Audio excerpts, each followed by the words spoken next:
नमस्कार मित्रहरू, यो आउन लागेको एलएलबी फर्स्ट इयरको परीक्षालाई मध्यनजर गरेर मैले आज विधिशास्त्रको टियु सोल्युसन, यो कम्प्लिट टियु सोल्युसन सल्भ गरेर यहाँहरू समक्ष मैले प्रस्तुत गर्न गइरहेको छु।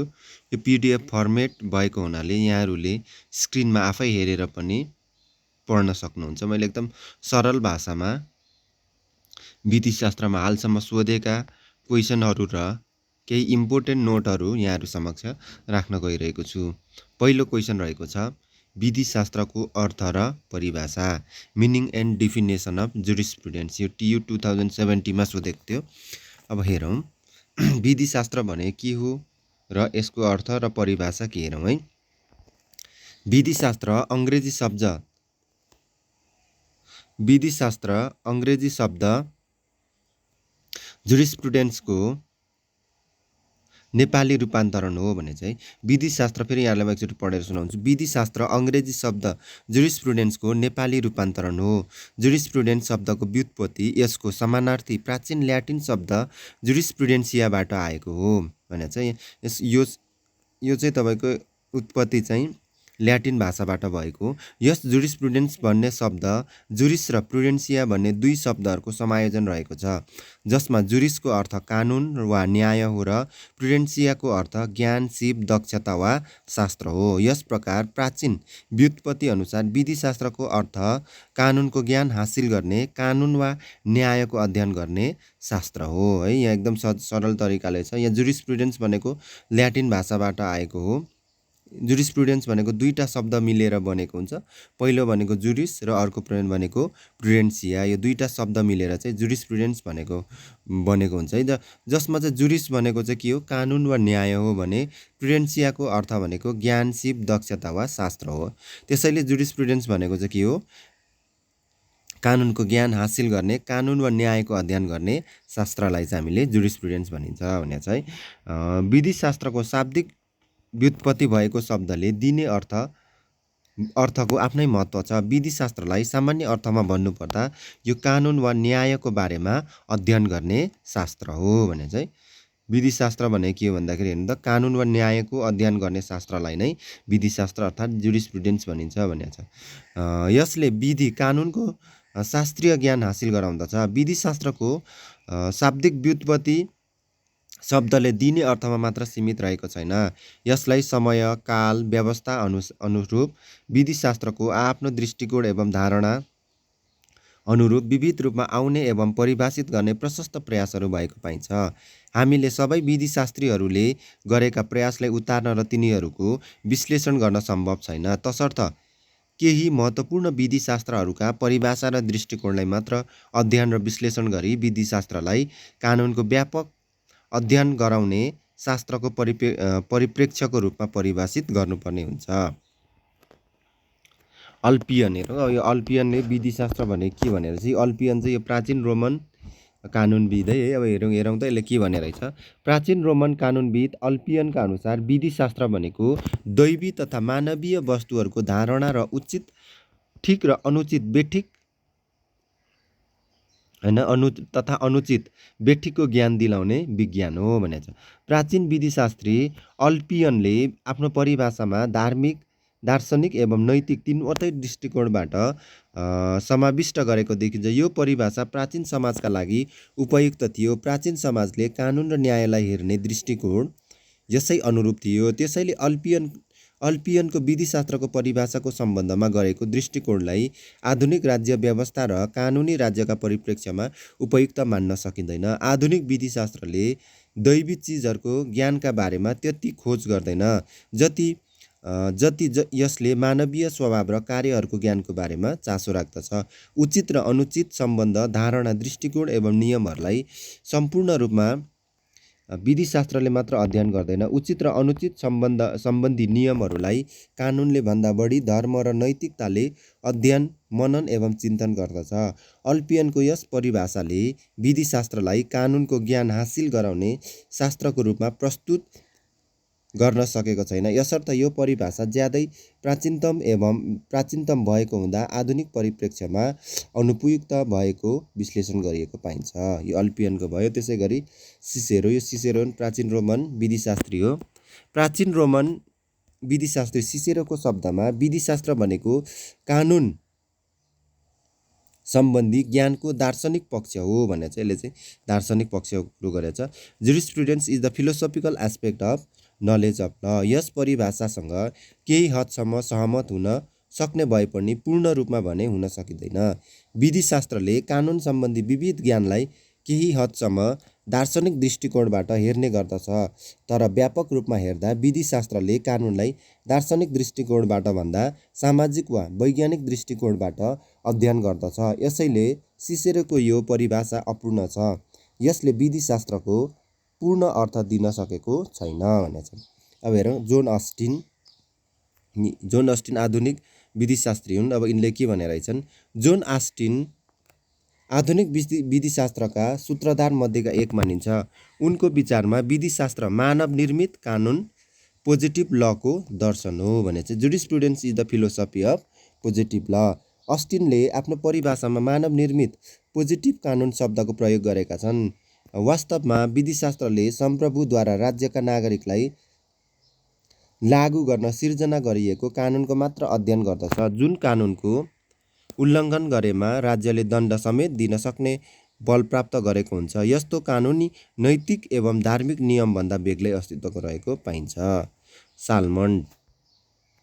साल्मनलाई आधुनिक विधिशास्त्रका सूत्रधारका रूपमा लिइन्छ।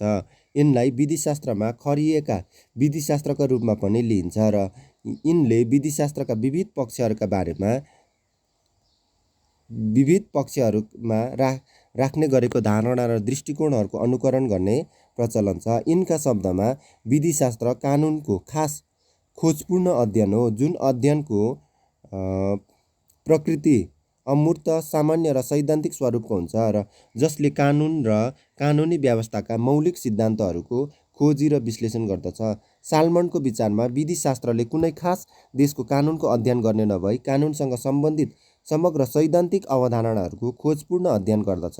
यसले कुनै खास कानुन जस्तै करार कानुन वा पारिवारिक कानुनले झैँ कानुनको अध्ययन गर्दैन। यी खास कानुनहरूले कुनै राज्यको आधिकारिक स्रोतहरूबाट औपचारिकता प्राप्त गरेको हुन्छ र यिनीहरू मानवीय व्यवहारमा देखा पर्ने विविध समस्याहरू समाधान गर्न प्रयोग गरिन्छ।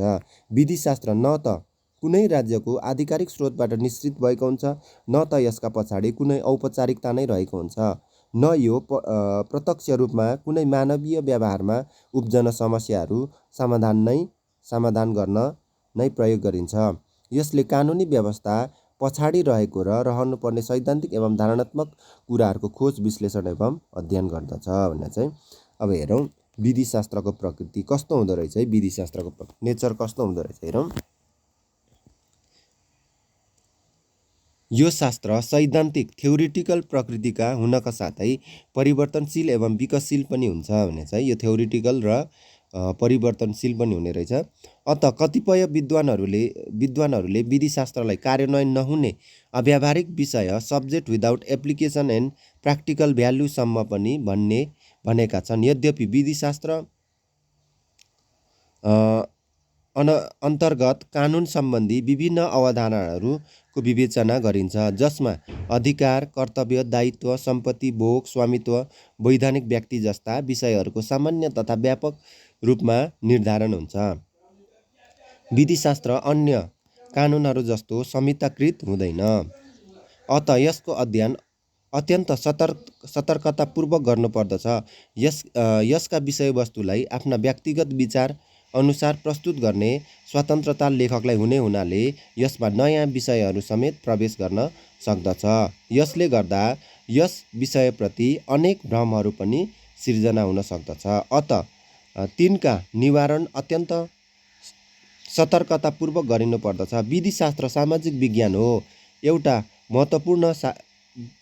विधिशास्त्र सामाजिक विज्ञानको एउटा महत्त्वपूर्ण शाखा हो। सामाजिक विज्ञानका विविध पक्षहरूको व्याख्यामा यसको निकै ठुलो योगदान छ। साल्मनको भनाइअनुसार विधिशास्त्र स्वतन्त्र र सीमारहित विषय हो। यसले कानुनको उत्पत्ति, विकास, सैद्धान्तिक आधार, व्यावहारिक प्रयोग, गुण एवं दोष जस्ता विविध पक्षहरूको सूक्ष्म रूपले चिरफार एवं विश्लेषण गर्दछ। अत विधिशास्त्रको प्रकृति परिवर्तनशील, व्यापक एवं स्वतन्त्र किसिमको रहेको पाइन्छ भने चाहिँ अब अर्को रहेको छ विधिशास्त्रको क्षेत्र।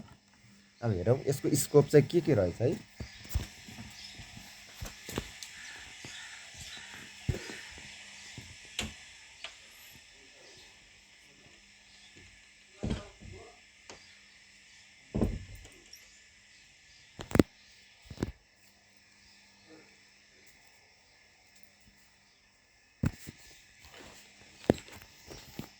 विधिशास्त्रको अध्ययन क्षेत्र, स्कोप अफ स्टडी अफ जुरिस्प्रुडेन्स भने चाहिँ अब यहाँहरूले आफै पनि स्क्रिनमा हेर्न सक्नुहुन्छ यो।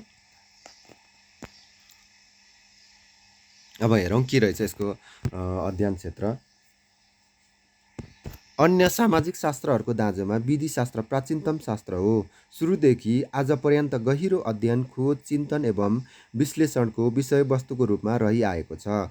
यो कानुनका बारेमा र कानुनसँग सम्बन्धित विविध पक्षहरूको बारेमा अध्ययन गर्ने शास्त्र, पद्धति वा विज्ञान आदिमध्ये के हो भन्ने सम्बन्धमा विधिशास्त्री, कानुनविद एवं न्यायशास्त्रीहरूका बीचमा मतान्तर रहिआएको छ। यो अन्त्यहीन मतान्तरले गर्दा यसको अध्ययनको सीमा र क्षेत्र निर्धारण गर्नुमा जटिलताहरू थप हुँदै गएको पाइन्छ। विधिशास्त्रले कानुन र कानुनसँग सम्बन्धित विविध पक्षहरूको बारेमा अध्ययन एवं खोजी गर्दछ। कानुन एउटा सामाजिक अवधारणा एवं सामाजिक विषयवस्तु समेत हो। यो समाजका एक अभिन्न अङ्ग हो र समाजबाट नै सिर्जना, विकास एवं गतिशीलता प्राप्त गरेको विषयवस्तु हो। कानुनले समाजको विकासलाई प्रतिबिम्बित गर्दछ र समाजको विकास सँगसँगै आफूलाई परिवर्तन एवं विकासशील बनाउँदै लैजान्छ। यो सामाजिक शास्त्रको एउटा अभिन्न अङ्ग पनि हो। यसले सामाजिक शास्त्रका अन्य विषय जस्तै राजनीतिशास्त्र तथा समाजशास्त्रले झैँ समाजमा विद्यमान सम्प्रभुता, राज्य, सरकार, नागरिक आदिका विषयमा अध्ययन र खोजी गर्दछ। यो विषयहरूले यो कुरालाई हेर्ने आआफ्नो शास्त्रको दृष्टिकोण फरक होलान्, तर विषय एउटै रहेको हुन्छ। यसले गर्दा समाजशास्त्रका विविध विषयहरू पृथक रूपमा आफैमा पूर्ण छैनन्। यिनीहरू एक आपसमा आश्रित एवं जेलिएर रहेका हुन्छन्। विधिशास्त्रले कानुन र कानुनसँग सम्बन्धित विविध पक्षहरूलाई कानुनी दृष्टिकोणले मात्र अध्ययन र खोजी गर्दैन। यसको अतिरिक्त यिनीहरूलाई सिर्जना, विकास एवं स्थिरता प्रदान गर्नमा सहायता पुर्याउने समाजका विविध पक्षहरूका बारेमा पनि अध्ययन एवं चासो राख्दछ। विधिशास्त्रले कानुनका बारेमा सकेसम्म व्यापक आधारमा आफ्नो धारणा बनाउने कार्य गर्दछ। समाजशास्त्रीय सम्प्रदायको सुरुवातसँगै विधिशास्त्रको अध्ययन क्षेत्रले व्यापकता प्राप्त गर्न थालेको छ र यस सम्प्रदायले कानुनलाई सैद्धान्तिक एवं धारणागत चिन्तनमा सीमित नराखी कानुनको अध्ययनलाई सामाजिक यथार्थता र प्रयोगतर्फ अभिमुख बनाएको छ। अझ कानुनमा यथार्थवादी चिन्तनको थालनीबाट विधिशास्त्रको अध्ययन क्षेत्रलाई सामाजिक यथार्थता, कानुनी सिद्धान्त र अदालतको प्रयोगसम्म पुर्याएको छ। यसर्थ विधिशास्त्रको अध्ययन क्षेत्र यति नै हो भनी निश्चित सीमा निर्धारण गरी यसलाई सीमित गर्न सकिँदैन। यो गतिशील, परिवर्तनशील एवं विकासशील समेत भएकोले समाजको विकाससँगै दिनानुदिन व्यापक बन्दै गएको छ भने चाहिँ अर्को रहेको छ विधिशास्त्रको अध्ययनको महत्त्व, इम्पोर्टेन्स अफ स्टडी अफ जुरिस्प्रुडेन्स। हेरौँ यो पनि TU 2070 मै सोधेको थियो।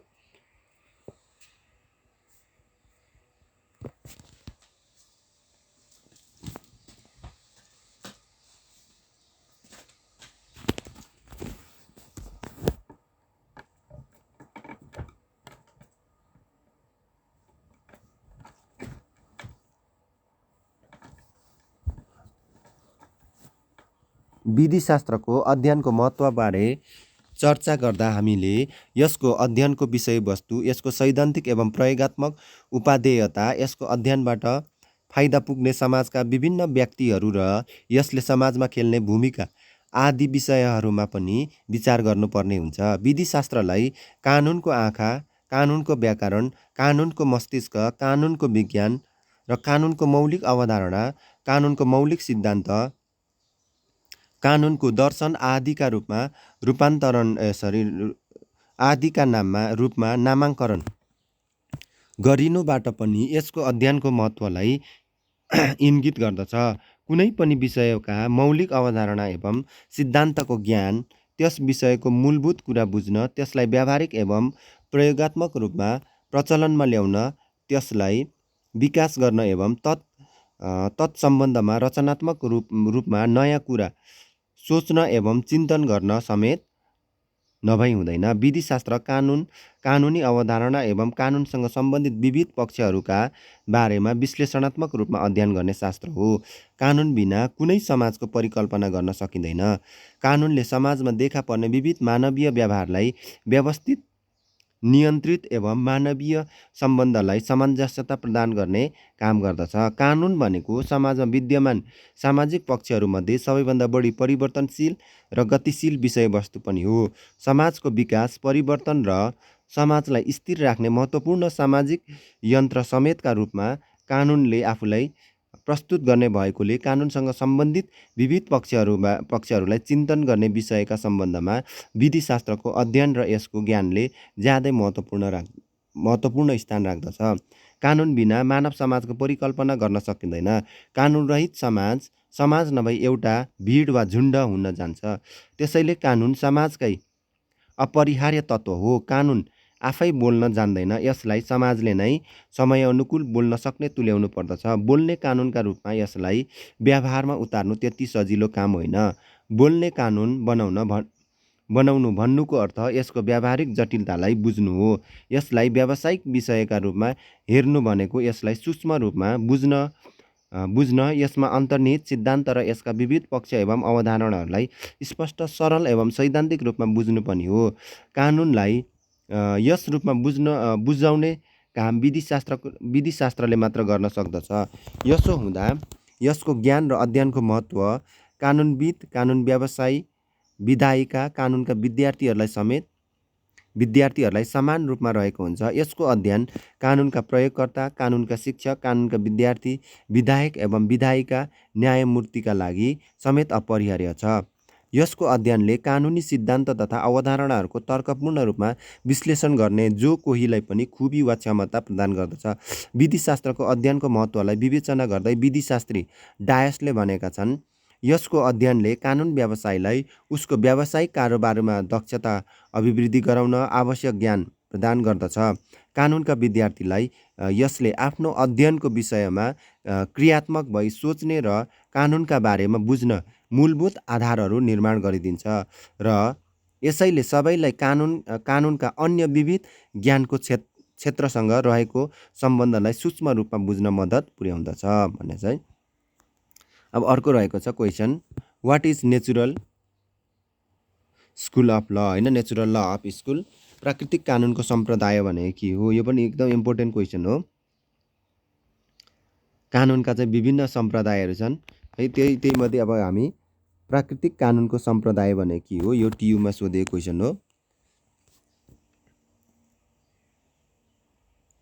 यो प्राकृतिक कानुनको सम्प्रदाय हो। यो कानुनी सम्प्रदायमा सबैभन्दा पुरानो सम्प्रदाय मानिन्छ। यो चाहिँ ग्रिकबाट नै यसको चाहिँ थालनी भएको मानिन्छ। अब हेरौँ, प्राचीन कालदेखि नै विभिन्न कानुनविदहरूद्वारा कानुनको सार्थकतालाई पुष्टि गर्ने क्रममा समाजमा न्याय स्थापना गर्नका लागि कानुनको अपरिहार्य भूमिका रहने हुनाले आफ्नो धारणा अभिव्यक्ति गर्दै आएको पाइन्छ। यस सम्बन्धी एक अवधारणा प्राकृतिक कानुन सम्बन्धी सम्प्रदाय नेचुरल स्कुल अफ ल पनि हो। यसलाई कतिपय कानुनविदहरूले प्राकृतिक कानुनको सिद्धान्त नेचुरल ल अफ थ्योरी भनेर पनि नामकरण गर्ने गरेको पाइन्छ। यस सम्प्रदायको थालनी प्राचीन युनानी सभ्यता, युनानी भनेको ग्रिककालीन सभ्यतासँग जोडिएको हुनाले यस सम्प्रदायले मानव सभ्यताको झन्डै 2500 वर्ष पार गरेको कुरा स्पष्ट हुन्छ।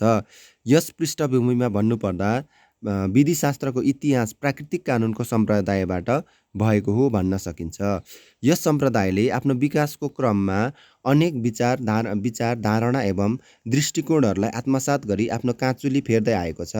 यस सम्प्रदायका अनुयायीहरूका विचारमा कानुन भनेको प्रकृति, नेचर, तर्क, रिजन, अदृश्य शक्ति, ईश्वरीय देन वा नैतिकतामा आधारित नियमहरूको सङ्ग्रह हो भने चाहिँ हेर्नु त यिनीहरूको विचारमा के रहेछ, कानुन भने के रहेछ, प्रकृति रहेछ, तर्क रिजन रहेछ, अनि अदृश्य शक्ति, ईश्वरीय देन र नैतिकतामा आधारित नियमहरूको सङ्ग्रह नै कानुन हो भने चाहिँ यिनीहरूको विचारमा सांसारिक वास्तविकता सञ्चालन गर्नको लागि नैतिक नियमहरू वा सिद्धान्तहरू निर्माण भएका हुन्छन् जुन प्राकृतिक तर्कमा आधारित रहेको हुन्छ।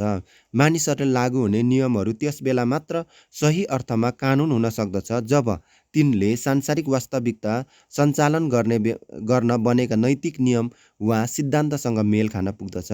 नैतिक नियम वा सिद्धान्तहरूसँग मेल नखाने अर्थात् नैतिक नियम वा सिद्धान्त विपरीत हुने गरी मानवले आफ्नो लागि बनाएको मानव निर्मित कानुनहरू सही अर्थमा कानुन होइनन् भन्ने धारणा नै यस सम्प्रदायको मौलिक धारणा हो भने चाहिँ मानव निर्मित कानुन मेड ल आफै कहिल्यै पनि पूर्ण हुन सक्दैन भन्ने कुरा प्राचीन कालदेखि नै कानुनको क्षेत्रमा स्थापित तथ्य भएको हुनाले कानुनविदहरूद्वारा प्राकृतिक कानुनको माध्यमबाट यस्तो कानुनको खोजी गर्ने काम गरिएको हो जो आदर्श आइडियल होस् तथा परिष्कृत एब्सोल्युट होस्। यद्यपि कुनै पनि युगमा प्राकृतिक कानुनको सर्वमान्य र पूर्ण परिभाषा भएको भने पाइँदैन। यस तथ्यलाई प्रसिद्ध कानुनविद फ्राइडम्यानले प्राकृतिक कानुनको इतिहास मानवद्वारा शुद्ध र परिष्कृत न्यायको खोजी र यसको असफलताको कथा हो भनेर यसको अपूर्णतालाई र यसले स्थापना गर्न खोजेको प्राकृतिक कानुन र परिष्कृत कानुनका रूपमा स्थापित भएको नपाइनाले यसको परिभाषा र मान्यतामा विविधता भएको पाइन्छ। प्राकृतिक कानुनका अनेकौं सिद्धान्तहरू मान्यताहरूलाई दर्शाउन खोजेको देखिन्छ। प्राकृतिक कानुन के हो, यसले के कस्तो क्षेत्र ओगटेको हुन्छ तथा यसको प्रकृति कस्तो हुन्छ भन्ने कुराहरूको अनुसन्धान गर्ने प्रयत्न गर्दै यस काल अनुसारका छुट्टै सिद्धान्तहरू परिमार्जन हुन आएको पाइन्छ। यसैले विभिन्न समयमा यसलाई कुन स्वरूप र मान्यतामा स्वीकारेको हुन्छ भन्ने निर्क्युलमा विधिशास्त्रहरू पुगेको हामी पाउँछौँ। कसैले प्राकृतिक कानुनलाई देवताबाट निश्रित भएको भनेका छन् भने कसैले यसलाई विवेकको उपज हो भनेका छन्, कसैले यसलाई अलिखित कानुनको सङ्ग्रह हो भन्ने गरेका छन् भने कसैले विश्वव्यापी कानुन युनिभर्सल ल भनेको पनि हामी पाउँछौँ। यसलाई जुन नाम दिएर उल्लेख गरेको भए तापनि यसको विकास प्राचीन ग्रिसमा सोफिस्टहरूको समयदेखि नै भएको हो भन्ने कुरामा कुनै विवाद छैन। उनीहरूको मत अनुसार ईश्वरले मानिसहरूका लागि दिएको आदेश नै प्राकृतिक कानुन हो। यद्यपि प्राकृतिक कानुनको स्पष्ट परिभाषा नै उनीहरूबाट भएको थिएन भनिन्छ। अब हेरौँ एरिस्टोटलले प्राकृतिक कानुन भने के हो भनेको रहेछन्। अरस्तुको मतमा मानिस ईश्वरको सृष्टि भएको र मानिस विवेकशील प्राणी भएकोले प्रकृतिको सृष्टिकर्ता ईश्वर हो। अत ईश्वरीय नियम डिभाइन रुल नै प्राकृतिक कानुन हो। प्राकृतिक कानुन मनुष्यले बनाएको होइन, मानिसले यसलाई परिपालन मात्र गर्दछ। यसर्थ मानिसमाथि निर्भर नहुने हुनाले यसलाई ईश्वरीय इच्छाबाट निश्चित शाश्वत कानुन इटर्नल ल पनि भनिन्छ। मानव निर्मित कानुनका पछाडि अनुशास्ति सेन्सेसन हुन्छ, तर प्राकृतिक कानुनका पछाडि अनुशास्ति हुँदैन तापनि नैतिक कारणले मानिसहरूले यसलाई पालना गर्दछ, त्यसैले यसलाई नैतिक कानुनको नामबाट पनि जान्ने गरिन्छ भनेको छ। त्यसै गरी सिसेरो हेरौँ। सिसेरोको मतमा प्राकृतिक कानुन भनेको विवेक हो, जुन विवेक मानिसको बौद्धिक चेतनाका रूपमा रहेको हुन्छ। यसैका आधारमा विश्व ब्रह्माण्डको सञ्चालन हुने गर्दछ भन्दै यसका हिमायतीहरूले प्राकृतिक कानुनमा विश्वव्यापी कानुनको स्वरूपमा रहेको कुरा पुष्टि गर्दछ। प्राकृतिक कानुनलाई विभिन्न समयमा विभिन्न मानिसहरूद्वारा धेरै स्वरूपमा अर्थ्याइएको कुरा प्रसिद्ध कानुनविद डायसले अभिव्यक्त गरेका छन्। प्राकृतिक कानुनको सम्प्रदाय विभिन्न अवधारणा, तर्क र मान्यताहरूको सम्बन्धमा धेरैजनाले माथा पच्चिस गरेको हामी पाउँछौँ। यस सम्बन्धी सम्पूर्ण मान्यता र सिद्धान्तलाई विस्तृत रूपमा उल्लेख गर्नु यहाँ असम्भव प्राय भएकोले यसको क्रमगत र संक्षिप्त अध्ययन गर्नको लागि निम्नलिखित कालक्रमलाई आधार मानी अध्ययन गर्न सकिन्छ। अब हेरौँ कुन कुन क्रम थिए चाहिँ हेरौँ त एउटा ग्रिककालीन, प्राकृतिक कानुनमा ग्रिककालीन, रोमनकालीन, क्रिस्चियनकालीन र मध्ययुगीन कालीन, यसरी 4 युगमा हामीले विभाजन गरेर चाहिँ प्राकृतिक कानुनलाई अध्ययन गर्न सकिन्छ। पहिलो रहेको छ ग्रिककालीन। अब हेरौँ ग्रिककालीनमा प्राकृतिक कानुन भने के रहेछ। प्राकृतिक कानुनको सम्प्रदायको संस्थापक रूपमा प्राचीन ग्रिसका दार्शनिक हेराक्लिटसलाई लिन सकिन्छ। उनको विचारमा प्रकृति भनेको चिज वस्तुको थुप्रो मात्र होइन, प्रकृति र वस्तुको बीचमा क्रमगत व्यवस्था र अन्तर सम्बन्ध हुन्छ। उनको विचार अनुरूप प्राकृतिक कानुनको निश्चित क्रमबद्धता हुन्छ। त्यसै गरी मानिसहरूले पनि प्राकृतिक नियमलाई अवलम्बन गरी मानव समाजमा निश्चित व्यवस्था अर्डर कायम गर्नुपर्दछ र त्यही व्यवस्थाको अर्को नाम नै प्राकृतिक कानुन हो। उनले मानिस र मानवीय गतिविधिका बीचमा सम्बन्ध सूत्रको रूपमा विवेक रहेको हुन्छ र यही विवेक नै प्रकृति हो भन्ने अभिव्यक्त गरेका छन्। यसरी विवेकद्वारा जे गर्नुपर्दछ भन्ने निर्धारित गरिन्छ त्यो नै प्राकृतिक कानुन हो भने उनी भन्दछन् भनेको छ। हिराक्लटसको उपयुक्त अभिव्यक्ति पश्चात प्राकृतिक कानुनलाई अध्ययन अनुसन्धान गरी अभिव्यक्त दिने काम सोफिस्ट सोक्रेटस, प्लेटो, अरस्तु, जिनो जस्ता महान ग्रिक दार्शनिकहरूले पनि गरेको पाइन्छ। प्लेटोको भनाइमा प्रत्येक मानिसलाई मानवीय एकता, संरक्षण वा सुरक्षाको लागि कुनै अलौकिक शक्तिले पर्याप्त न्यायिक सुझबुझ प्रदान गरेको हुन्छ, जो मानवीय विवेकका रूपमा रहेको हुन्छ। मानिसमा अन्तर्निहित रहने गरी सुझबुझ अर्थात् विवेकबाट निश्चित कुरा नै प्राकृतिक कानुन हो भने चाहिँ। अब हेरौँ रोमनकालीन। यो एकदम रोमनकालीनमा चाहिँ इम्पोर्टेन्ट छ। यो रोमनकालीन चाहिँ सोधिराखेको हुन्छ प्राकृतिक कानुनको रोमनकालीनमा के थिएछ भनेर है, सर्ट नोट्समा आइराखेको हुन्छ। ग्रिक कालमा प्राकृतिक कानुनका सम्बन्धमा विकास भएको धारणालाई अनुसरण गर्दै रोमनहरूले बढी व्यवहारवादी भएर प्राकृतिक कानुनलाई परिमार्जन गर्न थाले। प्राकृतिक कानुनसँग नैतिक आधार र विश्वव्यापी स्वरूप रहेको हुन्छ भन्ने जस्ता मान्यताहरू स्थापित गर्दै उनीहरूले तत्कालीन रोमनका कानुनलाई 3 भागमा विभाजन गरेका छन्। हेरौँ त रोमनकालीनमा नागरिक कानुन, राष्ट्रिय कानुन र अर्को प्राकृतिक कानुन है। यिनीहरू 3 भागमा यिनीहरूले विभाजन गरेको छ। रोमन कानुनविदहरूले प्राकृतिक कानुनलाई व्यवहारवादी दृष्टिकोणबाट प्रयोग गर्ने थालनी गर्दा उनीहरूको सामुन्ने विशाल रोममा कसरी कानुनलाई सही ढङ्गबाट कार्यान्वयन गर्ने भन्ने समस्या देखियो। यो समस्यालाई समाधान गर्न नै उनीहरूले उपरोक्त 3 प्रकारका कानुनलाई उल्लेख गरेका हुन्। नागरिक कानुन रोमन नागरिकहरूका लागि मात्र लागू हुन्थ्यो भने राष्ट्रिय कानुन नागरिक कानुनभन्दा व्यापक र बृहत भएकोले यो रोमन नागरिक लगायत रोममा बस्ने अन्य विदेशीहरूलाई पनि समान ढङ्गले लागू हुन्थ्यो। प्राकृतिक कानुन जसलाई अदालतद्वारा कार्यान्वयन गर्न त सकिँदैन थियो, तर यसलाई नागरिक कानुन र राष्ट्रिय कानुनलाई स्थापित तथा विकसित गराउन महत्त्वपूर्ण भूमिका खेलेको पाइन्छ। प्राकृतिक कानुनलाई नै आधार मानेर रोमन तथा रोममा अन्य 2 प्रकारका कानुनको विकास गराइएको हो। कालान्तरमा रोममा राष्ट्रिय कानुन र नागरिक कानुनलाई नै एउटै स्वरूपमा कायम गरियो भने चाहिँ। अब क्रिस्चियन कालमा हेरौँ।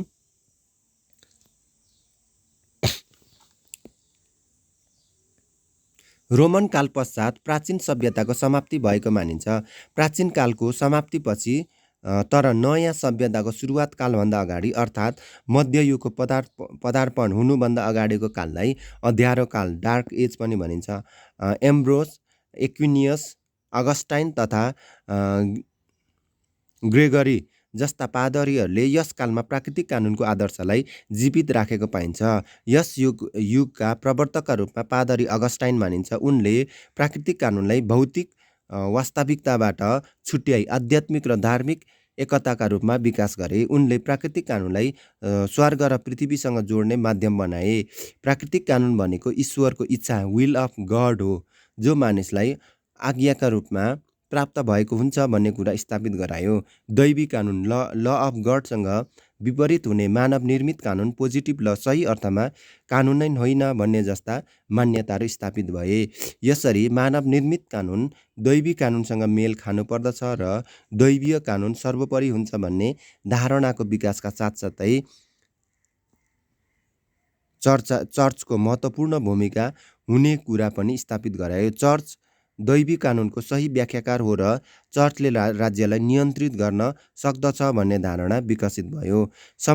समष्टिगत रूपमा भन्ने हो भने यस कालमा मानिसको विवेक तथा चेतनालाई प्राकृतिक कानुनको स्वरूपमा स्वीकारेको भए तापनि विवेकलाई धार्मिक दृष्टिकोणबाट व्याख्या गरिनु पर्दछ भन्ने मान्यता स्थापित गरायो। साथै प्रकृतिलाई भौतिक जगतबाट अलग पारी दैविक जगतको अंशका रूपमा स्वीकार गरियो भनेको छ। त्यसै गरी मध्यकालीन युग हेरौँ।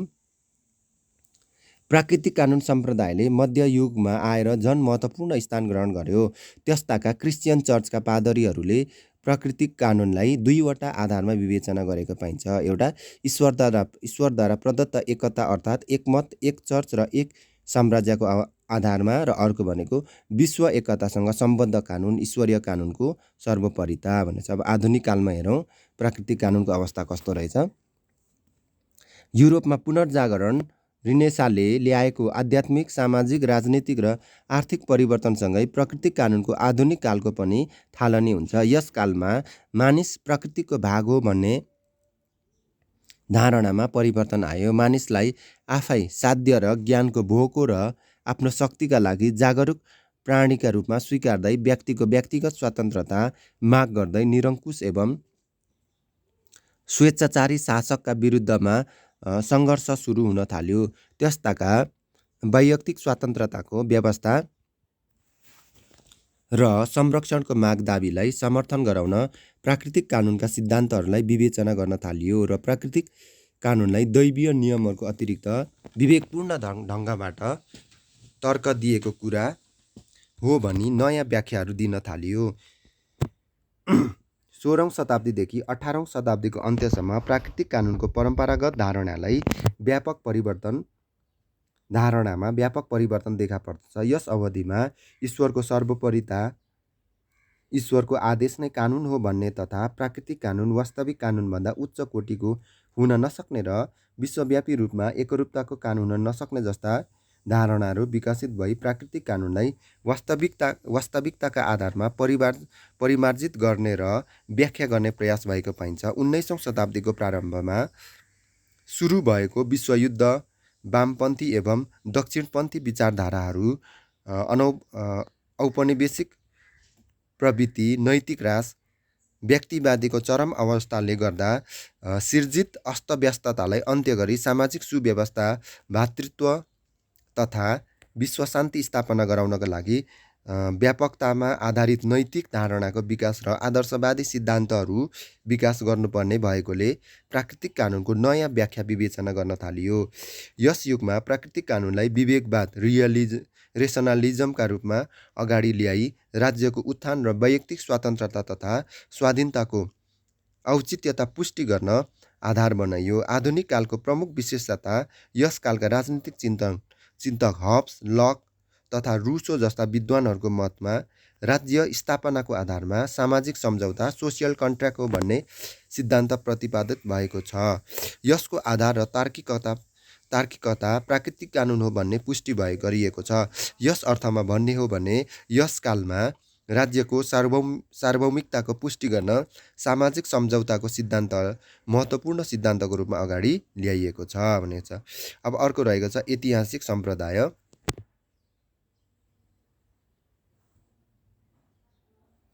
यस सम्प्रदायको थालनी एवं विकास 18औं शताब्दीका जर्मन कानुनविदद्वारा भएको हो भने चाहिँ ऐतिहासिक सम्प्रदाय।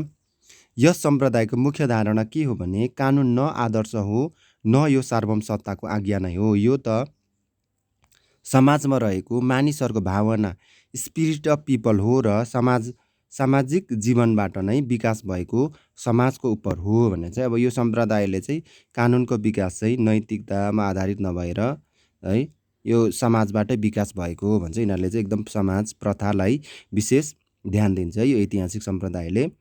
जसरी भाषा समयको अन्तरालमा समाजमा विकसित विकसित एवं परिमार्जित हुन्छ, त्यस्तै रूपमा कानुन पनि समाजको विकास एवं परिवर्तनको आधारमा विकसित एवं परिमार्जित हुँदै जाने सामाजिक तत्त्व हो। समाजका सामाजिक, आर्थिक, राजनीतिक जस्ता ऐतिहासिक तत्त्वहरूको विश्लेषण, कानुनको विकास, निर्माण वा यस बारेको यथार्थताको अध्ययन गर्न सकिन्छ भन्ने यस सम्प्रदायको प्रमुख धारणा हो। ऐतिहासिक सम्प्रदायलाई प्रवर्तन र परिमार्जन गर्ने काममा जर्मनहरूको महत्त्वपूर्ण योगदान भएकोले यस सम्प्रदायलाई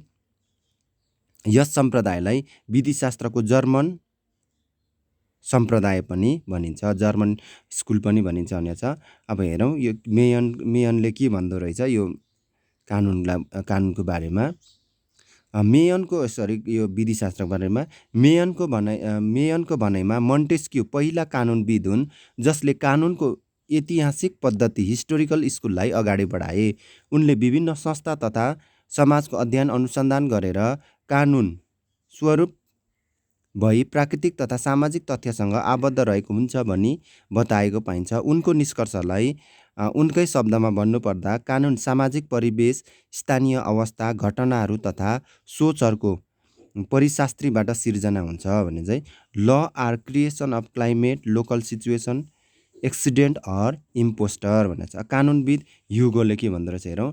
कानुनविद ह्युगोको भनाइलाई हेर्ने हो भने समाजमा जसरी भाषा तथा मानवीय आचारहरूको आपसे आप क्रमशः विकास भएको हुन्छ, कानुनको विकास पनि त्यसरी नै हुन्छ। त्यसै कानुनविद ब्रुकको भनाइमा कानुन क्रमिक तथा जैविक प्रक्रिया अर्ग्यानिक प्रोसेसबाट परिमार्जित भएको हुन्छ, त्यसैले यसको अध्ययन ऐतिहासिक पृष्ठभूमिमा गरिनुपर्छ भन्ने रहेको पाइन्छ। अर्को रहेको छ कार्ल von सेभेग्नीको भनाइमा के रहेछ। फ्रान्सको नेपोलियन संहिता, नेपोलियन कोड जस्तै जर्मनीमा पनि कानुनलाई संहिताबद्ध गराउनु पर्ने कुरा हेडेलबर्गका प्रोफेसर थिवर्टले प्रतिपादन गरे। यस कुराप्रति जनसमर्थन प्राप्त हुँदै जान थालेपछि संहिताकरण गरिनुपर्छ भन्ने मान्यताप्रति आपत्ति जनाउँदै जर्मन कानुनविद सेभेग्नीले बर्ग तथा ह्युगोको उपयुक्त विचारबाट समेत उत्प्रेरित भई कानुनको ऐतिहासिक सम्प्रदायलाई अवलम्बन गरिनुपर्ने कुरालाई जोडदार ढङ्गले प्रस्तुत गर्दै कानुन संहिताबद्ध गर्नु हुँदैन भन्ने सिद्धान्त प्रतिपादन गरेको पाइन्छ। सेभेग्नीको भनाइमा कानुन अमूर्त सिद्धान्तहरू तथा नियमहरूको निर्जीव सङ्ग्रह मात्र होइन, यो राष्ट्रिय भावनाको अभिव्यक्ति हो। व्यक्तिहरूको पारस्परिक सहयोगबाट उत्पन्न चेतनाको अर्को नाम नै कानुन हो। मानव सभ्यताको सुरुदेखि नै भाषा, शक्ति र स्वभाव जस्तै कानुन पनि परिवर्तनशील हुन्छ। भाषा जस्तै कानुन पनि जनसमुदायमा विकसित हुन्छ भने चाहिँ ल like language develop with the life of people भने चाहिँ उनको विचारमा कानुनी व्यवस्था भनेको मानिसको संस्कृतिको एक अङ्ग हो। प्रत्येक कानुन वास्तवमा मानिसहरूको सामूहिक चेतनाको प्रतिबिम्ब हो र समष्टिगत रूपमा भन्ने हो भने कानुन भनेको जनभावना हो। मानिसहरूको आन्तरिक आवश्यकताले गर्दा सामूहिक भावना अनुरूप कानुनको सिर्जना हुन्छ। यसर्थ समाजमा मानिसको विकासकै आधारमा कानुनको विकास एवं सुदृढीकरण हुन्छ। यसरी सेभेग्नीको प्रत्येक कानुनको बीजारोपण प्रथागत कानुनका रूपमा हुने यथार्थ अर्थात् सबभन्दा पहिले कानुन सामूहिक अवस्था र भावना र प्रथाका रूपमा विकसित हुने कुरालाई स्थापित गर्न पुगेको छन्। सेभेग्नी तथा उनका अनुयायीहरूको ऐतिहासिक सम्प्रदायमा स्थापित सिद्धान्त मूलभूत रूपमा निम्नलिखित हुन्। हेरौँ। कानुनको विकास जैविक र चेतना रहित तरिकाबाट हुन्छ। यसलाई निर्माण गरिँदैन, यो आफै बनेको हुन्छ। ल इज फाउन्ड नट मेड भनेको छ। त्यसै अर्को रहेको छ कानुनको स्वरूप विश्वव्यापी युनिभर्सल हुँदैन, भाषा जस्तै समाजै पछि यसको फरक स्वरूप हुन्छ भनेको छ। 3 नम्बर प्रथा व्यवस्थापन भन्दा मान्य हुन्छ र प्रथा र व्यवस्थापन बाँझिएमा प्रथाको मान्यता बढी हुन्छ भनेको छ। कानुनको विकास परम्परागत केही निश्चित एवं सरल सम्बन्धको आधारबाट भएको हुन्छ, तर पछि सामाजिक प्रगतिले गर्दा कानुन निर्माण प्रक्रिया आधुनिक कालमा जटिल हुन थालेको हो। यस्तो स्थितिमा कानुनले व्यापक जनचेतनालाई प्रत्यक्ष रूपमा प्रतिबिम्बित गर्न सक्दैन। यस परिस्थितिमा यो जिम्मेवारी व्यवसायीको काँधमा आइपर्दछ र कानुन व्यवसायीले सम्पूर्ण जनताको प्रतिनिधित्व गरेका हुन्छ। कानुनको बारेमा विधायकको भन्दा उनीहरूको आवाज बढी ओजपूर्ण हुन्छ। 5 नम्बर रहेको छ कानुनको स्थापित हुँदैन, यो जनभावना अनुरूप परिवर्तित हुँदै जाने कुरा हो भनेको छ। त्यसै अर्को रहेको छ कुनै राष्ट्रको कानुन त्यो राष्ट्रको विकाससँगै विकसित हुन्छ तथा सो राष्ट्रको विघटनसँगै समाप्ति हुन्छ भने चाहिँ अब यसको यो हिस्टोरिकल स्कुल अफ लको चाहिँ अब इम्पोर्टेन्ट केही व्यक्तित्वहरू यो कानुन विधिशास्त्रीहरूले छन्। यो जुनहरू चाहिँ सर हेनरी मेन भयो। अब यिनीहरूको चाहिँ आउँछ, यिनीहरूको चाहिँ कन्ट्रिब्युसन के छ भनेर सोध्न सक्छ। सेबेग्नीले जर्मनी कानुनको ऐतिहासिक पक्षमाथि आफ्नो दृष्टिकोण व्यक्त गरेको थिए भने मेयनले ब्रिटेनमा जन्मेर जर्मन, रोमन तथा हिन्दू कानुनहरूलाई समेत व्यापक अध्ययन गरी तुलनात्मक रूपले ऐतिहासिक सम्प्रदायलाई परिमार्जित गर्ने काम गरेका थिए। मेयनले विभिन्न कानुनी प्रणालीको तुलनात्मक अध्ययन गरी कानुनको विकासका सम्बन्धमा निश्चित निष्कर्ष निकालेका थिए। यसैले यिनको कानुनी चिन्तनलाई विधिशास्त्रको तुलनात्मक मत comparative school of legal thought पनि भनिन्छ। मेयन कानुनका बारेमा आफूद्वारा स्थापित मान्यतालाई अभिव्यक्त गर्दा समाजलाई दुई भागमा विभाजन गर्नुपर्ने आवश्यकता देखाउँदछन्। स्थिर समाज स्ट्याटिक सोसाइटी र प्रगतिशील समाज प्रोग्रेसिभ सोसाइटी। मेयनको भनाइमा यी दुवै प्रकारका समाजको प्रारम्भिक अवस्थामा कानुनको विकास निम्नलिखित चार प्रकारको प्रक्रियाबाट भएको हुन्छ। क नम्बर लेखेको छ कानुनको सिर्जना सर्वप्रथम व्यक्तिगत आदेशको स्वरूपमा भएको हुन्छ। शासकको यस प्रकारको व्यक्तिगत आदेश ईश्वरीय उत्प्रेरणाबाट प्राप्त भएको हुन्छ भन्ने मेयनको भनाइ छ। दोस्रो रहेको छ दोस्रो चरणमा यो ईश्वरीय उत्प्रेरणाबाट प्रदान गरिने आदेशले प्रथाको मान्यता प्राप्त गर्दछ। तेस्रो चरणमा शासकको साटो अल्पसङ्ख्यक व्यक्तिहरूले शासनमा आधिपत्य कायम गरी कानुनलाई आफ्नै स्वेच्छाचारी ढङ्गले प्रयोग गर्न थाल्दछ। चौथो चरणमा बहुसङ्ख्यक समुदायले अल्पसङ्ख्यकले कायम गरेको आधिपत्यका विरुद्ध विद्रोह गरी कानुनको मनोमानीपूर्ण ढङ्गको प्रयोगलाई रोक्न कानुनलाई संहिताबद्ध गर्ने काम गर्दछ भने चाहिँ। त्यसरी अर्को क्वेसन रहेको छ what do you mean by analytical school of law है। यो विश्लेषणात्मक सम्प्रदाय यो ट्यु 2068मा आएको हो, योभन्दा पछि पनि आएको छ। अब हेरौँ विश्लेषणात्मक सम्प्रदायको बारेमा। कानुनको विश्लेषणात्मक सम्प्रदाय एनालाइटिकल स्कुलको सुरुवात 18औं शताब्दीको अन्त्यतिर भएको हो। यस सम्प्रदायलाई विधिशास्त्रमा विश्लेषणात्मक सम्प्रदायका अतिरिक्त निश्चयवादी सम्प्रदाय पोजिटिभिस्ट स्कुल तथा आज्ञात्मक सम्प्रदाय इम्पेरेटिभ स्कुल पनि भनिन्छ। यस सम्प्रदायले कानुन कस्तो हुनुपर्दछ वा कानुनमा कस्तो आदर्श हुनुपर्दछ भन्ने कुराको खोजी गर्दैन, बरु यसले कानुनको परिभाषा कानुनको तत्त्वसँग सम्बन्धित नभई कानुनमा वास्तविक रूपमा कायम रहेको कानुनमा विद्यमान विषयवस्तुको आधारमा विश्लेषण गर्दछ। यो सम्प्रदाय प्राकृतिकवादी सम्प्रदायमै कानुनको विद्यमान एक्जिस्टिङ तत्त्वको विश्लेषणसँग सम्बन्धित छ। यो सम्प्रदायको सम्बन्ध आधुनिक वैज्ञानिक पद्धतिसँग छ। यस सम्प्रदायले प्रयोगात्मक पद्धतिका आधारमा कानुनको अध्ययन गर्दछ, अर्थात् यस सम्प्रदायले कानुनको परिभाषा र कानुनसँग सम्बन्धित अन्य कुराहरूको विश्लेषण वास्तविक रूपमा विद्यमान औपचारिक तत्त्वको आधारमा गर्दछ। यसरी हेर्दा यो सम्प्रदायलाई यथार्थवादी सम्प्रदायको एक अङ्गको रूपमा लिइन्छ। यो सम्प्रदायको संस्थापना 18औं शताब्दीको अन्त्यतिर प्रसिद्ध कानुनविद जर्मी बेन्थमद्वारा गरिएको हो। बेन्थम पश्चात यस सम्प्रदायलाई अगाडि बढाउनेमा अस्टिन, साल्मन, हल्यान्ड, केल्सन इत्यादि मुख्य छन्। यस मतसँग सम्बन्धित प्राय सबै कानुनविदहरू ब्रिटेनका भएका हुनाले यस सम्प्रदायलाई ब्रिटिस निश्चयात्मकवाद ब्रिटिस पोजिटिभिज्म पनि भन्ने गरिएको छ। यस सम्प्रदायको मुख्य उद्देश्य कानुनका प्राथमिक उद्देश्यहरूको अध्ययन गर्नु हो। यस सम्प्रदायमा धर्मशास्त्र, नैतिकता जस्ता कुराहरू कानुनभन्दा बाहिरका कुराहरू हुन्। त्यसैले कानुनको अध्ययन गर्दा ती कुराहरूलाई कानुनसँग जोडेर हेरिनु हुँदैन भन्ने मान्यतालाई आत्मसात गरेको छ भने चाहिँ।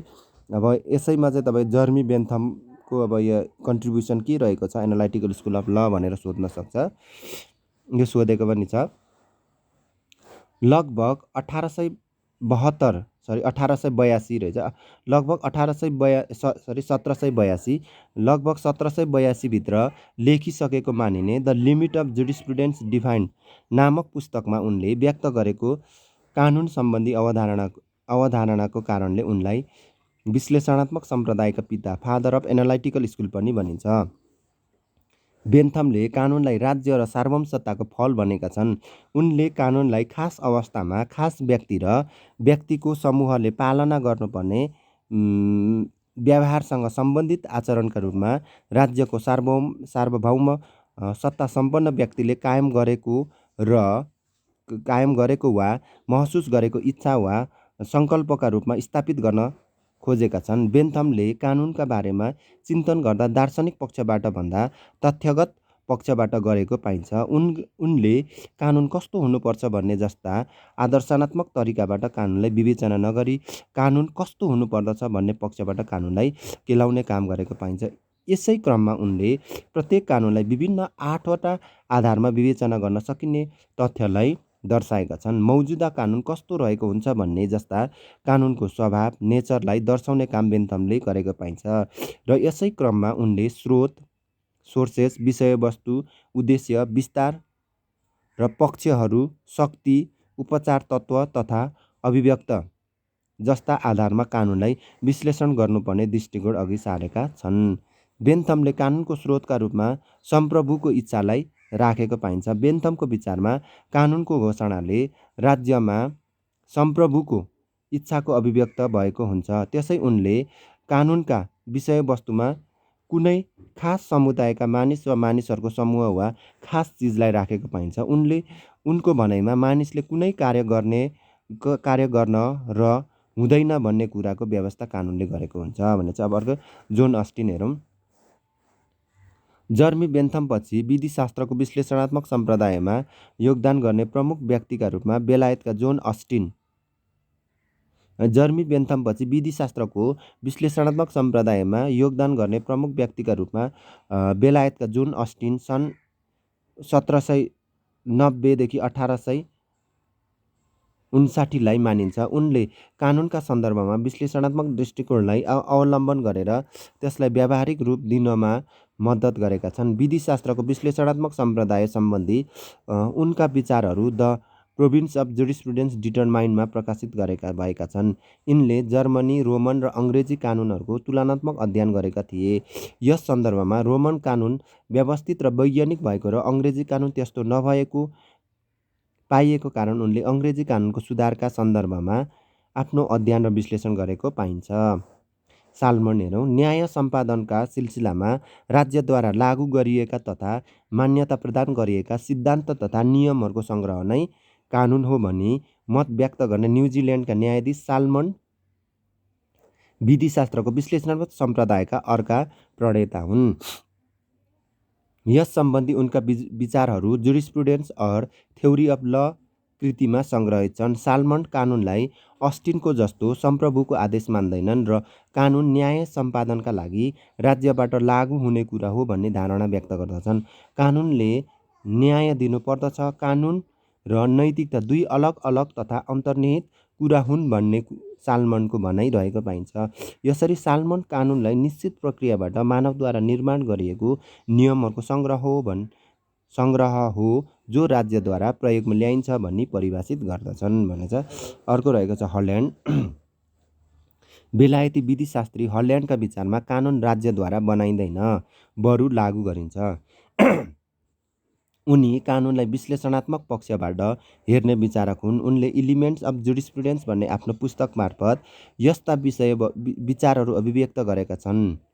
अस्टिनको विचारसँग सहमत हुँदाहुँदै पनि अस्टिनले भने झैँ कानुन राज्य तथा संप्रभुद्वारा प्रदत्त नभई राज्यद्वारा मात्र लागू गराइन्छ भन्ने हल्यान्डको धारणा छ। उनको भनाइअनुसार कानुन भनेको बाहिरी मानवीय कार्यका सम्बन्धमा राजनीतिक व्यक्ति वा संप्रभुले लागू गरेको सामान्य नियम हो भनेछ। अर्को रहेको छ समाजशास्त्रीय सम्प्रदाय।